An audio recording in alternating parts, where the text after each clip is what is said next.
So hello बालको, start करते हैं question number 61 से। तो 61 वाला क्वेश्चन क्या कह रहा है?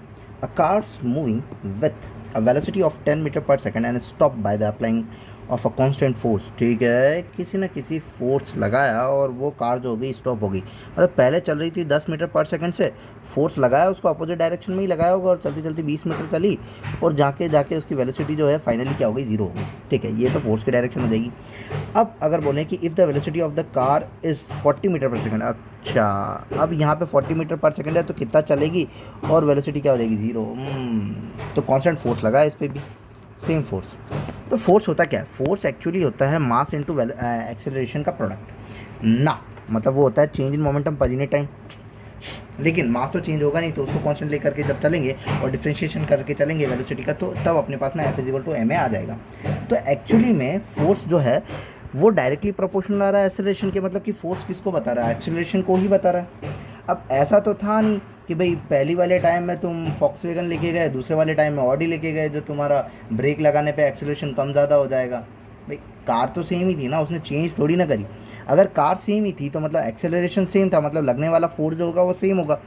अब तुम्हें क्या करना है, इस कंडीशन के अंदर भी एक्सेलरेशन को सेम करना है, इस कंडीशन के अंदर भी एक्सेलरेशन को सेम करना है, क्योंकि कार तो सेम थी तो लगने वाला एक्सेलरेशन जो होगा वो तो क्या रहेगा, सेम रहेगा।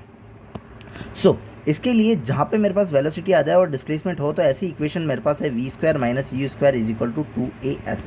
और ये मुझे सेम रखना है, तो 2s को मैं कहाँ लेके चला जाता हूँ, नीचे लेके चला जाता हूँ। तो एक्सेलरेशन जो आया v² - u² = 2s आया अपॉन में 2s। तो पहली वाली सिचुएशन के लिए अगर मैं लिखना चाहूँगा तो पहली वाली सिचुएशन के लिए क्या लिखूँगा, फाइनल वेलोसिटी हो जाएगी 0 माइनस ऑफ इनिशियल 10 का स्क्वायर।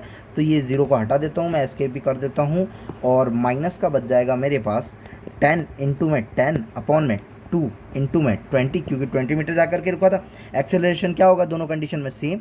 तो द एक्सेलरेशन उसका भी सेम है, इसका भी सेम है, तो इक्वल्स टू में रख लेंगे। इक्वल्स टू में अगर रख लेंगे तो दोनों का सिचुएशन का बराबर बराबर आ जाएगा।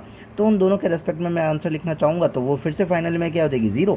फिर माइनस का साइन आएगा, क्या आएगा, 40 इंटू 40 इस वाली सिचुएशन के लिए, और 2 इंटू एस अपन को पता नहीं है, तो माइनस से माइनस का साइन कैंसिल आउट हो जाएगा।